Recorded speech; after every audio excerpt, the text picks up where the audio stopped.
I had seen ruins before, cathedrals stripped bare by time, castles gnawed by the wind, but St. Mercy's was different. It didn't look old. It looked tired. The fog swallowed the road as I drove up the hill, the gravel crunching beneath my tires like bones. My headlights barely pierced the white mist, yet through it, the outline of the convent began to form. Tall stone walls, blackened with age, crowned with a crooked iron cross that leaned as if under some invisible weight. My name is David Morrow. I came here with a camera, not faith. I was hired by the diocese to document the convent structure before its supposed restoration. The truth was, no one really believed the place could be restored. It had been sealed off for decades. But when a group of anonymous donors decided to reopen it, the church wanted photos, before the light touched it again. I remember glancing at the gate as it creaked open. Rust flakes fell like red snow. A figure waited for me just beyond the entrance, a nun, still as a statue. "Mr. Morrow," she said softly. "Welcome to St. Mercy's." Her voice was gentle, but it carried something that didn't belong to this world. An echo, faint but persistent, as if the walls repeated her words. She introduced herself as Sister Agnes, though she couldn't have been older than 30. Her face was smooth, her skin pale as wax. When she smiled, it didn't quite reach her eyes. "This way, please," she said, and I followed her through the courtyard. The convent rose around us like a maze of gray stone and shadows. Vines crawled up the walls, their roots sunk deep into cracks that looked like veins. I could hear bells in the distance, though no one seemed to be ringing them. Inside, the air smelled of incense and dust. Candles burned along the corridors, hundreds of them, yet the light never seemed to reach the end of the hall. Every step I took echoed, and I couldn't tell if the sound was ahead of me or behind me. We stopped before a massive wooden door carved with the image of an angel. Its face was worn smooth, wings cracked. Sister Agnes knocked twice and whispered, "Mother Diaby, the visitor has arrived." The door opened without sound. She was standing there, Mother Diaby, the abbess of St. Mercy's. Her presence was unsettling. She wasn't tall, but the air seemed to bend around her. Her skin was flawless, her black habit pristine, but her eyes looked older than the building itself. Deep brown, almost black, and so calm it made my chest tighten. "Mr. Morrow," she said with a faint smile. "The church sends its watchers again." I tried to respond politely, though my voice came out lower than I intended. "Just the camera this time. No pen, no paper. I'm here to take pictures, nothing more." She studied me for a long moment, then turned toward the dim corridor. "Then you may stay. But know this, St. Mercy's shows only what it wishes to be seen." It was a strange thing to say, but before I could ask, she was already walking away. The sisters moved quietly through the halls, their footsteps soft, their hands always clasped. None of them seemed older than 40. None of them had any trace of age, no wrinkles, no frailty, no tremor in their voices. They were perfect. Too perfect. That first night, I set up my equipment in the west corridor, near the chapel. The walls were lined with paintings of saints, but their faces were faded, almost erased, as if time had chosen to forget them. I remember adjusting my lens and catching a glimpse of movement through it, a shadow, gliding behind me. When I turned, there was nothing. Later, while reviewing the photos, I noticed something else. The same nun appeared in 3 different frames, standing in 3 different places at once. I brushed it off as a double exposure. My mind liked logic. But my gut felt something else. That night, I couldn't sleep. The convent was silent, except for the faint sound of humming drifting from the chapel. It was a low, haunting tune, neither hymn nor melody, something ancient and circular, looping endlessly. I stepped out into the hall, following the sound. The air was cold and heavy, like walking underwater. The humming grew louder as I neared the chapel door. I pressed my ear to it. Inside, several voices were murmuring in unison, in Latin, though I could only recognize fragments. Words about light, eternity, and blood. When I opened the door just a crack, I saw them. The nuns were kneeling around the altar, heads bowed, candles surrounding them like stars. Mother Diaby stood at the center, her arms outstretched. Then, all at once, every candle went out. The chapel was swallowed by darkness. The humming stopped, and from the silence, a single voice whispered my name. "David." I slammed the door shut. In that moment, I realized something simple yet terrifying. I wasn't supposed to hear that prayer, and I wasn't supposed to be here. The second morning at St. Mercy's began with a silence, so thick it felt alive. The bells rang at dawn, soft and hollow, echoing across the fog-covered courtyard. I remember stepping out of my small guest room and seeing the nuns already assembled in the garden, moving slowly, gracefully, like shadows rehearsing a dance. They didn't look tired. Not one of them. Their faces, pale and calm, could have belonged to women in their 30s, though some of them had eyes that spoke of centuries. I tried to tell myself it was good health, maybe good genes. But it didn't explain how their skin looked untouched by time, or how, in the early light, they all seemed to glow faintly, as if the sun itself admired them too much to burn. Mother Diaby joined me for breakfast in the refectory. The hall was long and narrow, its walls lined with portraits of former abbesses. Or so I thought. Each frame carried the same face, hers. The only thing that changed was the year scrawled beneath each painting. 1842, 1897, 1914, 1955. When I asked about it, she smiled with that same unshakable calm. The abbess is always one, she said. Names and faces are for those who need to remember. We simply continue. I laughed lightly, pretending not to be unsettled, and went back to my tea. It tasted faintly of iron. Later, I unpacked my camera and began photographing the convent's halls. Every corner held something sacred: wooden crucifixes, candle wax hardened into rivers, old books bound in leather. But it wasn't the holy symbols that caught my eye. It was the paintings, the relics, the photographs on the walls, all filled with faces I had already seen. In one frame, a group of nuns stood beside a fountain. I recognized Sister Margaret, the same woman who had served me soup that morning. The date carved at the bottom read 1891. I leaned closer, studying the image. Her face was identical. No difference in age. No wrinkle. No gray hair. The only thing that had changed was the color of the photograph itself, from life to sepia to rot. When I showed it to Sister Agnes, the youngest of the group, she went pale. "You shouldn't stare at those," she whispered. Her eyes darted around, making sure no one else was listening. "They're not meant for us." "Why not?" I asked. "They're just old photos." She took a slow breath. "Old things here remember you when you look at them."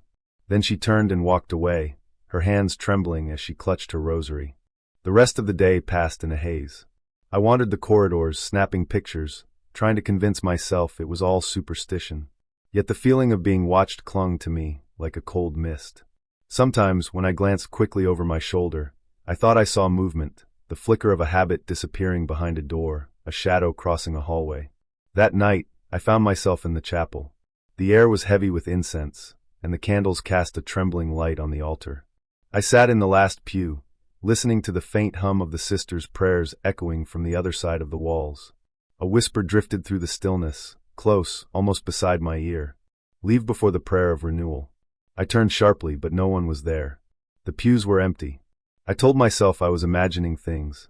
Maybe the silence was playing tricks on me. Maybe the convent's isolation was already getting under my skin. But the whisper didn't feel imagined. It felt urgent. Back in my room, I couldn't sleep. The wind howled outside, and the crucifix above my bed creaked against the wall. I picked up my camera to distract myself and scrolled through the photos from earlier. Most were normal, dusty corridors, candlelight, the convent's decaying beauty. But when I reached the image of the refectory, my heart froze. In the photo, the portraits on the wall were gone. In their place were mirrors. And in one of those mirrors, behind me, stood a figure draped in black, her face half hidden, but her eyes bright and unblinking. Mother Diaby. And she was smiling. I needed answers. Real ones. By the third day, the convent had started to feel like a cage, quiet, cold, and watchful. Every hallway echoed with prayers that never seemed to end. Every smile from the sisters looked rehearsed. Even the sunlight inside St. Mercy's felt wrong, like it was filtered through something dead. So that morning, I told Mother Diaby I wanted to visit the nearby village to photograph the surroundings. She agreed with her usual calm smile. "The world outside is not as kind as it seems, Mr. Moreau," she said. "Be sure to return before evening. The forest forgets the living after dark." Her words lingered in my head as I drove down the dirt path. The forest on both sides was unnervingly still. No birds. No wind. Just the sound of my tires crushing gravel that didn't seem to end. When the village finally appeared, it looked almost abandoned, a cluster of stone cottages, shuttered windows, and crooked lampposts. The air smelled like wet ash. A handful of people stood in front of the bakery, staring at me like I was some kind of stranger who shouldn't exist. I parked the car and stepped out. "Bonjour," I greeted, forcing a smile. I'm staying up at St. Mercy's convent. I'm photographing the grounds for the diocese. The moment the words left my mouth, the mood changed. One of the women crossed herself and turned away. A man at the well dropped his bucket. The baker, an old man with trembling hands, simply said, "You shouldn't be there." I blinked. "I'm sorry." He looked around as if someone might be listening. "That place that was sealed. Long ago. The bishop forbade anyone to enter." "That can't be right," I said, pulling out the letter of commission from my coat pocket. "The church sent me here." He didn't even look at it. "The church forgot about St. Mercy's a long time ago." His voice shook. "But it didn't forget us." A cold breeze swept through the street, and I noticed the others watching from behind their windows. Not a single child in sight. No laughter. Just fear. "Who are the nuns there?" I asked. "They look young. Too young." The old man's face paled. "They don't age," he whispered. "They don't die either. And if you're wise, monsieur, you'll leave before they remember you." I tried to press him for more, but he backed away, muttering a prayer under his breath. By then the air felt heavier. The sky darkened faster than it should have. I left before the villagers could shut their doors. Back in my car, I couldn't shake the feeling that I had just stepped out of one nightmare and back into another. The forest seemed even denser now. My headlights caught shapes between the trees, faint, human outlines that vanished when I blinked. When I finally returned to the convent, the gates were open. No one stood guard. The nuns were nowhere to be seen. Only the chapel's bell rang softly, though no one was in the tower. In my room, I took out my camera to review the photos I'd taken in the village. All fine, until I reached the shots of the convent from earlier that morning. Every picture of the nuns was black. Completely black. But there was one more photo. A single image that hadn't been there before. It showed the convent courtyard, and me standing in the center. Behind me in the photo stood a group of nuns. Their faces pale, eyes hollow. Their smiles too wide. I hadn't taken that picture. I turned off the lamp and sat in silence. Somewhere down the corridor, the sound of soft humming drifted through the walls, that same wordless melody I'd heard my first night here. It wasn't a song. It was a warning. The nights at St. Mercy's had a strange rhythm. The bells would toll for evening prayer, and then everything fell silent. No voices. No footsteps. Not even the sound of wind moving through the stone halls. It was as if the convent itself held its breath once the sun went down. That night, I couldn't sleep. The air felt heavier than usual, almost thick enough to taste. I heard something faint beneath my room, a whisper, soft and low, like someone murmuring a prayer through the floorboards. At first, I thought it was my mind playing tricks on me again. But the sound grew clearer, steadier, like a chorus rising from beneath the earth. I grabbed my flashlight and camera. My hands trembled slightly, though I told myself it was from the cold. I followed the sound down the main hallway, past the chapel, where a flickering candle burned though no one had lit it. The whispers were coming from below, the old storage level that Mother Diaby had told me was forbidden to visitors. The stairwell leading down was narrow and steep. The air grew colder with each step, damp with the scent of stone and rot. My light flickered as if struggling to cut through something thicker than darkness. I felt an odd pull, not fear exactly, but a strange curiosity that made me keep going. At the bottom, I found myself standing in a long corridor lined with old wooden doors. Dust floated like slow snow in the air. Some doors were nailed shut. Others were carved with strange symbols that looked like crosses twisted out of shape. The whispering was louder now, rising and falling like breathing. At the very end of the corridor, there was one door unlike the rest. It was metal, blackened, rusted, and chained across the center. A plaque above it read, "Sanctum Vitae." Something inside me stirred when I read those words. Sanctum Vitae, the sanctuary of life. But what kind of life needed chains to hold it back? I reached out to touch the handle. The moment my fingers brushed the metal, a burning pain shot through my hand. I yanked it back, hissing. My skin reddened as if I'd touched a hot stove. The whispering behind the door turned sharp, almost angry. Then I heard footsteps behind me. Slow, deliberate, echoing in the empty hall. "Curiosity," a calm voice said, "is the enemy of faith." I turned. Mother Diaby stood at the foot of the stairs, her candle casting long, trembling shadows on the wall. Her face was unreadable, smooth and serene, but her eyes glinted like polished stone. "I heard something," I said, trying to steady my voice. "Down here." It sounded like people praying. She took a few steps closer. The light from her candle barely reached her face, and for a moment, it looked as though her features were shifting, aging and then smoothing again, like ripples on water. "There are many prayers beneath this house," she said softly. "Some better left unanswered." Her words sent a cold wave through me. "What's behind the door?" I asked. She tilted her head slightly.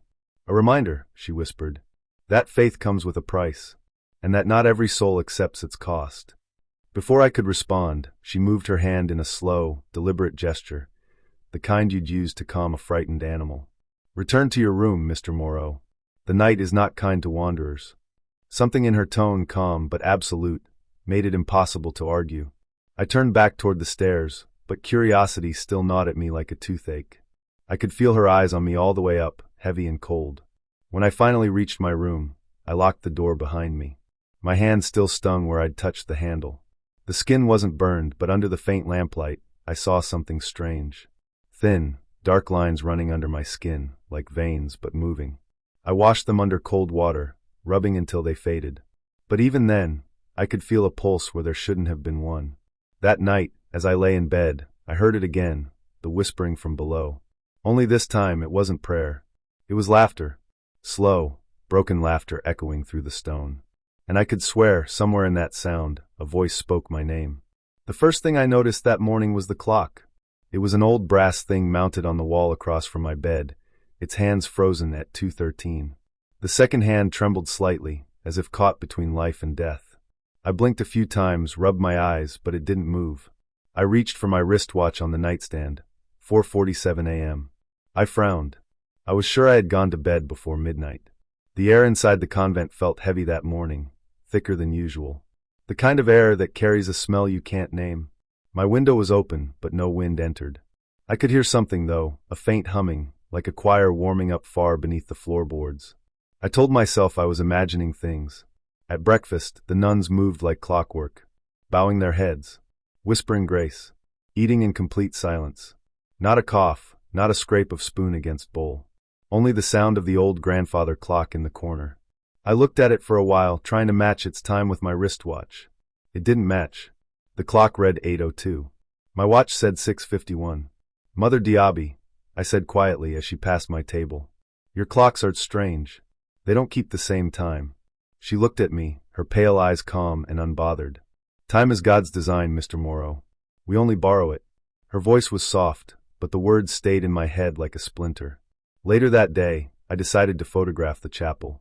The sun came through the stained glass, painting the stone floor in shifting colors. I adjusted my lens, took a few shots, checked my exposure. Then I blinked, and suddenly the light had changed. It was darker. The candles were half melted now, and the air smelled faintly of burnt wax. I looked down at my camera. The clock on it read 3:18 p.m. I checked my watch again. 10:12 a.m. I hadn't been in that room for more than 5 minutes. Or so I thought. I walked out into the corridor, trying to calm myself.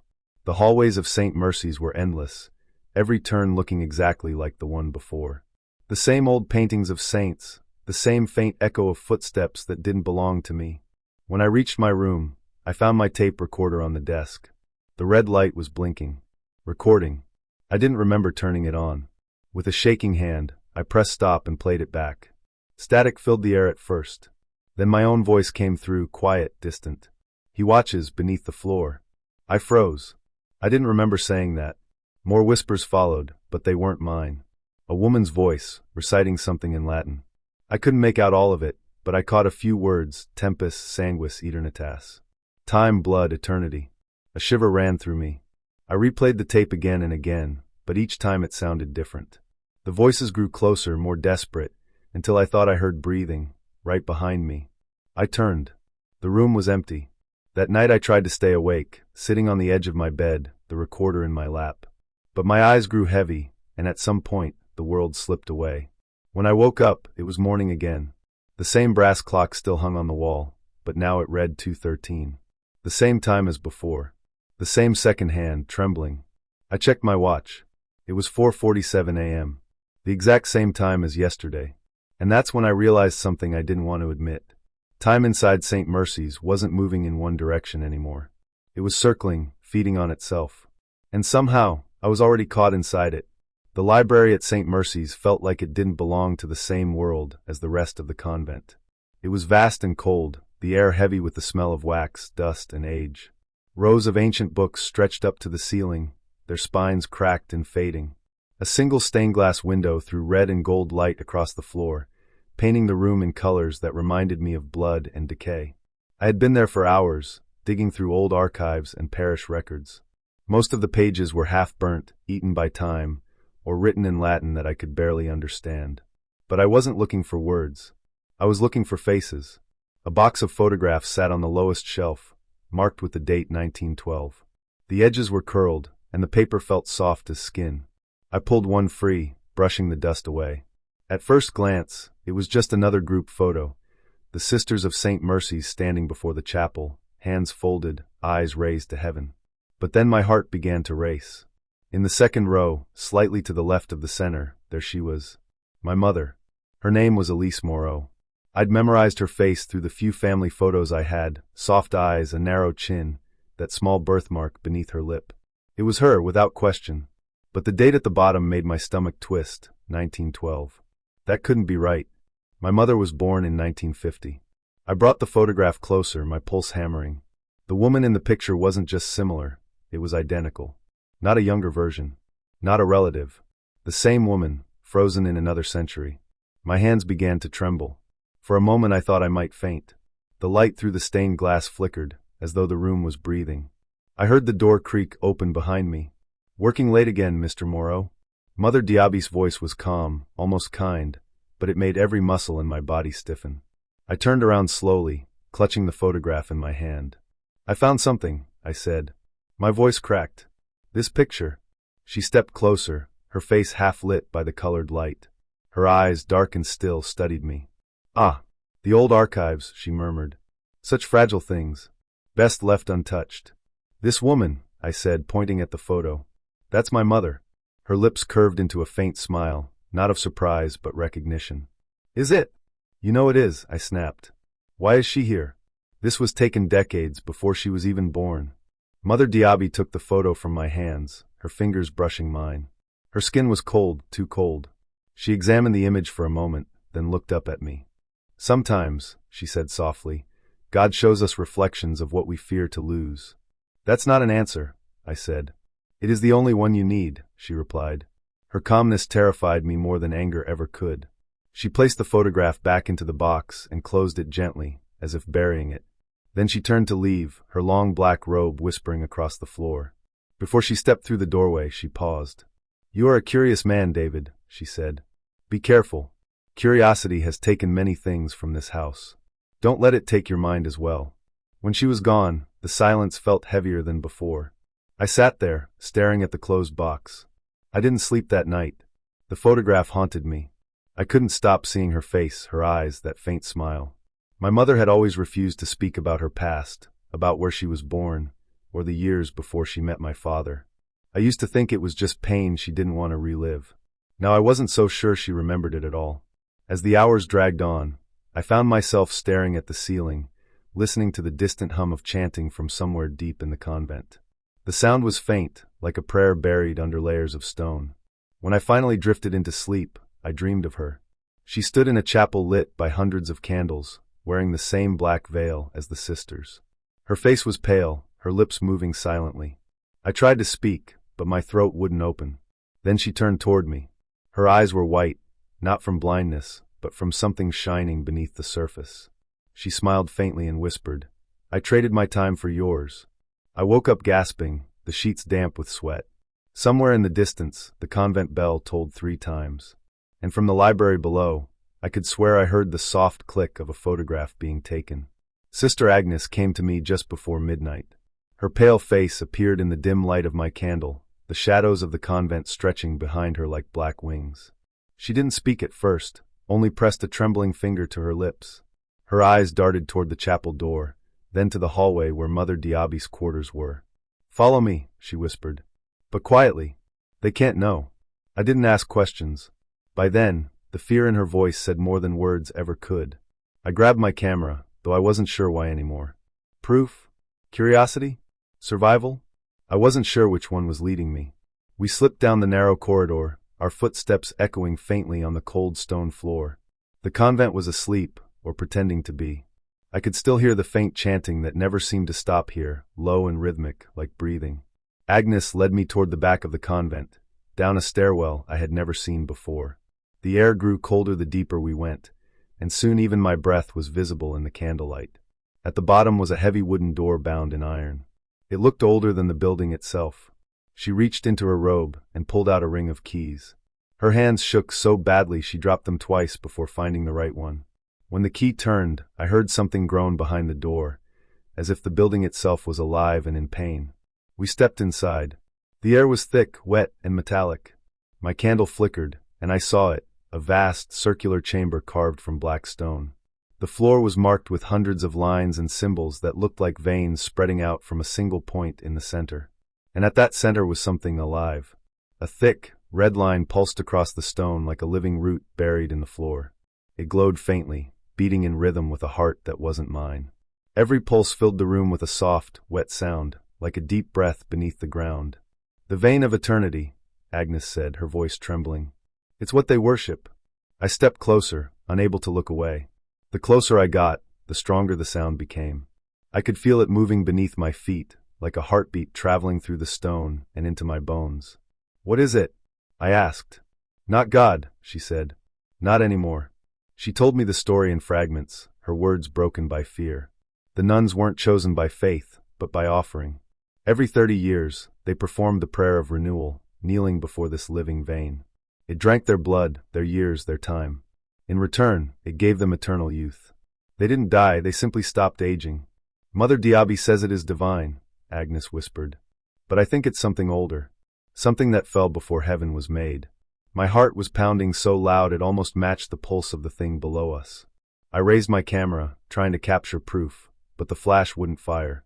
The light died every time I pressed the button, as if the air itself refused to be recorded. Then suddenly, the candles along the walls went out. Darkness swallowed the chamber, heavy and absolute. I couldn't even see my hands. Only the faint red glow of the vein remained, dim and throbbing. "Agnes?" I called out.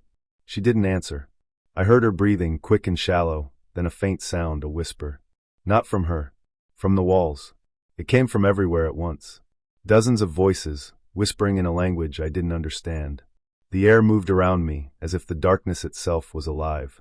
My candle flickered back to life for half a second, and in that flash I saw them. Faces pressed into the stone, eyes wide open, mouths moving silently in unison. I stumbled backward, tripping over a loose stone. My camera fell to the ground, the lens shattering. The whispers grew louder, becoming a chant, a desperate chorus of something that wanted to be heard. Then from the corner of the room, I saw movement. Something crawled along the wall, long and thin, like a shadow with bones. It had no face, only a head that pulsed with the same red glow as the vein. Agnes screamed. The sound snapped me out of the trance. I grabbed her hand and ran toward the door. The whispers turned into shrieks, the stone beneath us trembling, as if something enormous was moving below. We slammed the door shut behind us, gasping for air. The hallway above was silent again. Peaceful, as if nothing had happened. Agnes was crying softly, clutching her rosary so tightly her knuckles bled. "They'll know we were there," she said. "They always know." I didn't answer. My hands were still shaking when I picked up the broken camera. The lens was cracked, but the film inside was still intact. That night, I couldn't sleep. The pulse I heard in that chamber was still in my ears. And when I pressed my palm to the stone floor beside my bed, I could feel it again, soft, steady, and alive. The vein wasn't beneath the convent. It was the convent. I hid behind a stack of dusty pews, my heart pounding so hard I thought it might burst through my chest. The chamber was smaller than I had imagined, yet it felt impossibly deep, like it stretched down into the earth itself. Candles flickered along the walls, casting shadows that moved like living things. The air was thick, heavy with the smell of iron and old incense. The nuns were there, kneeling in a circle around the altar. Their heads were bowed, hands pressed together in silent prayer. I could see the vein of red light pulsating beneath the floor, crawling through cracks in the stone like a living river. It seemed to breathe, expanding and contracting with each quiet heartbeat of the room. Mother Diaby stepped forward, calm and deliberate. She held a silver chalice, its surface catching the candlelight and reflecting it in sharp, almost blinding flashes. Her hand shook ever so slightly as she drew a small knife from her robes. I wanted to look away, but I couldn't.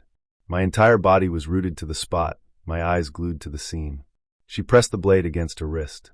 A thin line of blood welled up, glowing faintly red in the candlelight.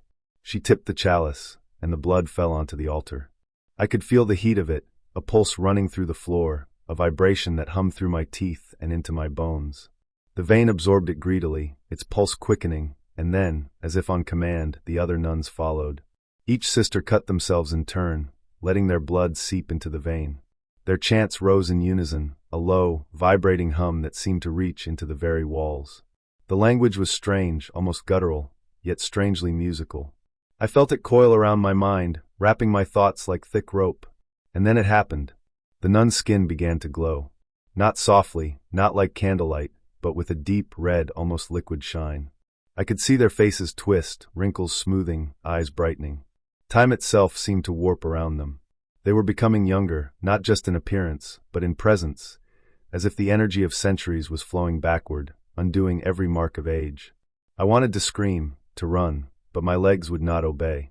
Every instinct told me to flee, but my curiosity had anchored me in place. I watched as the youngest and the oldest alike were touched by the same impossible grace, their skin now perfect, faces unbroken by time. And in the center of it all, Mother Diaby stood like a queen of some forbidden kingdom, her eyes calm, her smile almost gentle. Something moved in the shadows behind me, and I caught a glimpse of it, a shape crawling along the walls, whispering names I didn't recognize. Its voice was like smoke, curling into my ears and settling into my chest. The air grew colder, tighter, and I realized I was holding my breath. The pulse of the vein echoed in my own heart. I took one step back, just one, and my foot hit a loose stone. The sound was deafening in that quiet chamber. The sisters paused, their heads flicking toward me like birds sensing danger. Mother Diaby's gaze found me, steady and unyielding. In that moment, I understood something I had not dared consider before. I was not an observer here. I was part of the ritual. The chanting resumed, louder, more insistent, wrapping around me, pulling at my mind, and I felt the pull of the vein beneath the floor. It wanted me. It wanted my blood, my time, my life. And as I crouched there, frozen with fear, I knew that if I stayed, I would not walk out the same, if I walked out at all. But I could not leave yet. Not while I still needed to know the truth. Not while I had a chance to see what really lay at the heart of St. Mercy's. The ritual continued, and I watched, trapped between horror and fascination, as the nuns surrendered themselves to the vein, and the impossible promise of eternal youth unfolded before my eyes. I could feel it before I even opened the library door. The air was heavier than usual, thick with the smell of burning myrrh and something else, something metallic. My heart pounded in my chest as I stepped inside. The nuns were gone, the convent eerily silent, and the shadows seemed to crawl along the walls as if they had minds of their own. I had to know the truth. Every instinct in me screamed to run, but curiosity, that cursed thing that had always led me into danger, held me in place. I found her in the chapel. Mother Diaby stood before the altar, her hands folded neatly, her gaze fixed on the pulsing red vein embedded in the stone floor. She didn't flinch as I entered. "David," she said softly, her voice like silk brushing against steel. "I wondered how long it would take for you to realize." "Realize what?" I asked, my voice shaking, though I tried to keep it steady. My eyes were drawn irresistibly to the vein beneath her feet. It pulsed slowly like a heartbeat, and I felt it in my own chest. She smiled, a slow, unreadable smile. "You think we serve God here, that our prayers and sacrifices are holy. You are wrong. Faith is only part of the story." "What do you mean?" I stepped closer, my curiosity outweighing my fear. She turned, and her eyes locked onto mine. They seemed to burn with a light that had no source, and I could feel every secret I'd ever tried to hide being pulled from me. "The vein beneath this convent," she said, "is not of this world. It is the blood of the seraphim, the remnant of an angel that fell before time began. It hungers. It feeds. It chooses its servants, and it has chosen you, just as it once chose your mother." I stumbled back. My mother. That photograph. The cold dread from months of investigation now slammed into me like a tidal wave. "You mean she knew? She was part of this?" Mother Diaby's smile widened slightly. She gave her time to it. Her body, her life, was offered so that the vein could remain. And now it calls to you. It has always called to those who are curious, those who cannot resist the truth. I swallowed hard, my mind spinning. I could see the threads connecting everything, The missing hours, the whispers, the nuns' ageless faces. You're saying all this faith, the rituals, it's not for God?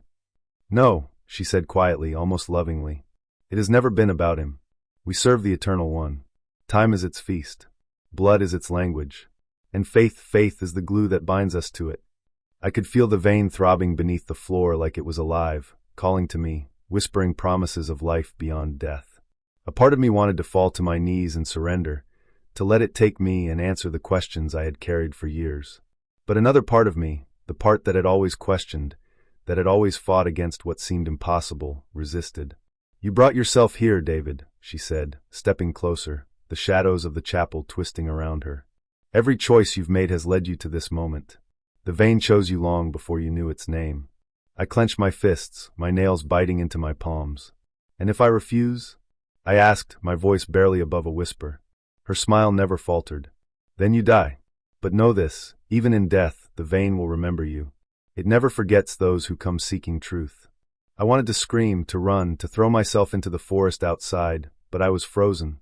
The truth was too heavy, too vast, and I could feel the weight of eternity pressing down on me. The vein pulsed beneath our feet, and I knew in that instant that nothing I had ever believed could protect me. Faith was no shield. Reason was no refuge. And the world I had known was a lie. I had stepped inside the heart of something older than any god I had ever feared, and now it was deciding my fate. I knew I was walking straight into hell the moment I pushed open the heavy wooden door to the sanctum vitae. The air inside was thick, almost solid, smelling of iron and something sweeter, like burnt honey. Shadows clung to the walls, stretching and twisting as if alive. My heart hammered so loud I was sure it would betray me to whatever waited below. The whispers started immediately.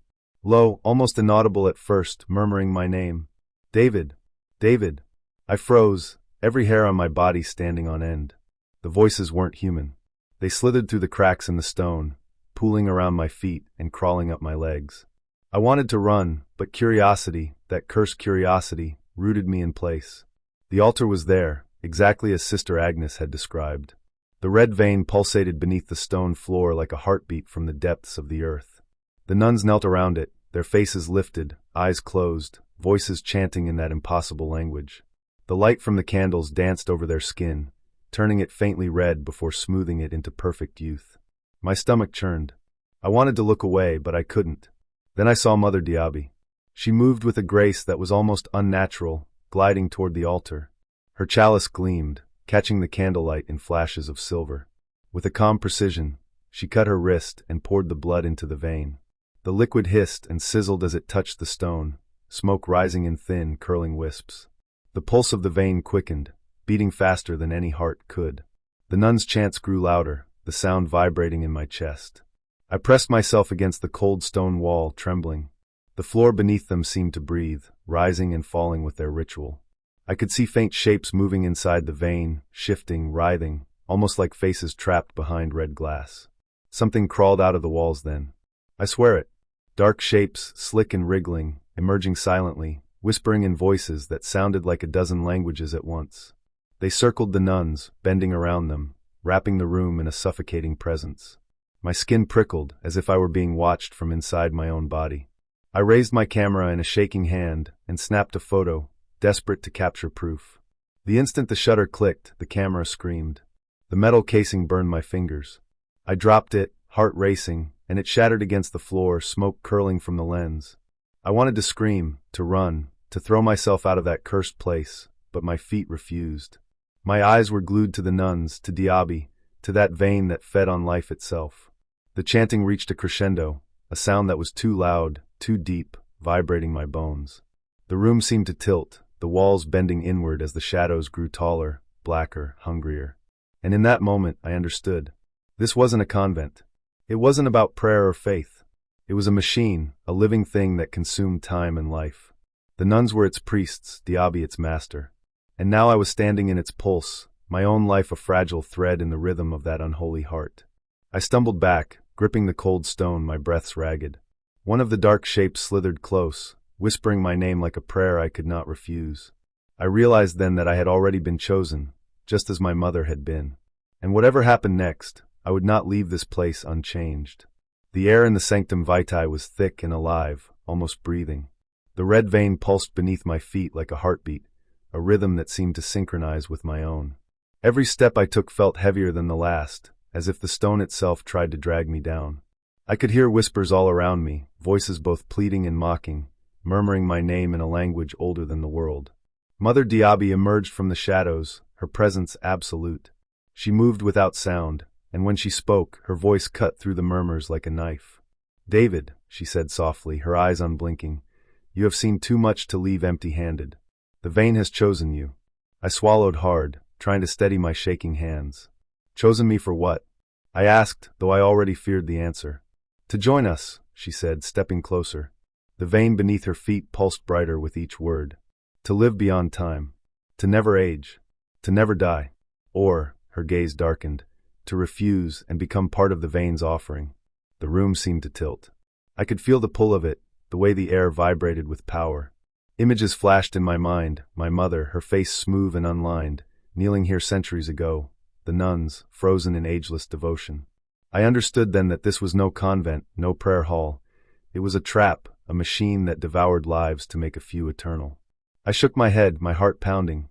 "I won't become one of you," I said, voice trembling but firm. "I won't trade my soul for time." Diaby smiled, a faint, calm curve of her lips. "You misunderstand, David. This is not about choice. This is about survival." She raised her hand, and the vein surged violently, sending a wave of heat through the room. The whispers screamed in my ears, 1,000 voices all at once. I stumbled backward, barely catching myself on the edge of the altar. Desperation seized me. I scanned the chamber and spotted an iron cross, old and blackened, lying against a broken column. My fingers closed around it, and I felt a spark of hope. The whispers grew louder, warning, demanding, threatening. I ran toward the vein, slamming the cross down with all my strength. The altar cracked, a deep, resonating sound that shook the walls.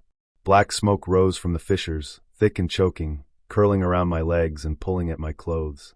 The vein thrashed like a wounded animal, bloodlight splashing across the walls. The nuns screamed, but it was no longer a human scream. It was a tearing, twisting sound, centuries of life unraveling in seconds. Mother Diaby's face was the last to change. Her eyes flared, her skin wrinkling, twisting, but her gaze remained fixed on me. She raised a hand, a gesture of both accusation and farewell. "Faith is eternal," she whispered, her voice now a hollow echo, "even when the body burns." Then, as suddenly as it began, it was over. Silence. Thick, suffocating silence. The black smoke dissipated, leaving only the cold stone and the faint, lingering scent of iron and myrrh. I fell to my knees, shaking, my chest heaving. Around me, the remnants of the altar were scattered, the nuns gone, nothing left but shadows and dust. I knew I had survived, but I also knew that nothing about St. Mercy's would ever leave me untouched. The vein had marked me. I could feel it in my blood, in the lingering whispers, in the weight of the air. Even if I walked away, even if the convent crumbled behind me, a part of it would always remain. I rose slowly, my legs unsteady. The chamber was empty, but I felt eyes on me, watching, waiting. Mother Diaby's words lingered like a promise and a curse. Faith is eternal, even when the body burns. And somewhere deep inside, I wondered if she had been speaking to me, or to the vein itself. I turned toward the stairs and climbed into the dim light above, my hands still shaking. I didn't know what awaited me outside, but one thing was certain. I had survived, and yet I was not free. The convent had won, in ways I could not yet understand. I woke to the pale light of dawn creeping over the horizon. My body ached in every joint, my clothes torn and dust-streaked. The forest around me was silent, except for the occasional rustle of leaves in the wind. I blinked against the sun, trying to make sense of where I was. The convent was gone, or at least, it looked like it had been abandoned for decades. Stone walls crumbled into ruins, ivy strangling every corner, windows dark and empty. It should have brought relief, but all I felt was a hollow weight pressing down on my chest. I stumbled through the clearing, kicking over fallen bricks, my mind replaying everything I had seen. The altar, the vein, the ritual of blood and chants, the way the nuns' faces twisted and aged in moments. I had survived, but barely. My hands shook, still remembering the heat of the altar's light, the black smoke curling around me like a living thing. I found my camera lying in the dirt. Miraculously, it hadn't broken, though it was covered in soot. I wiped it clean with trembling hands and checked the roll of film inside. I had to see. I had to know if this nightmare had been real, or if my mind had finally snapped entirely. Back at the edge of the clearing, I set up my small makeshift darkroom in the old barn nearby. Hours passed as I developed the film. One by one, the images emerged, my hands, my face, the ruins of St. Mercy's, all empty of life. The convent was silent, dead. My pulse began to slow. Perhaps it had been over. Perhaps I had escaped. Then I came to the last frame. My breath caught, and I dropped the picture onto the table. I stared at it for what felt like hours, my mind refusing to accept what it showed. There she was, Mother Diaby, standing behind me. Her hand rested lightly on my shoulder, calm and unyielding. Her face was exactly as I remembered, uniged, flawless, unblinking, and terrifyingly serene. The sun fell on her as though it dared not touch her, casting her shadow across my own. She looked at me, not with malice, but with the quiet certainty of something that had survived time itself. I spun around in the barn. The space was empty. The ruins behind me stretched in silence. There was no sign of her, no sign of the nuns. My heart raced as I held the photograph in my hands, staring at it as though it could explain itself. But it could not. A cold wind brushed my neck, and I shivered. The hair on my arms stood on end. I could feel it, her presence lingering, watching. I dropped the photo and stumbled to the edge of the clearing, turning my back on the ruins. I walked without looking back. Every step felt heavy, like the earth itself was pressing me forward. I thought about the stories I would tell, about the evidence I could show, but the truth was simpler, darker. Some things do not belong to this world. Some forces are patient, eternal, and unseen. Even now, long after I left Waverly Hollow, I cannot shake the feeling that she waits. That the last photograph was not the end, but a warning. That some doors, once opened, never close. And sometimes, when the wind is still and the air smells faintly of burning myrrh, I feel her hand on my shoulder again.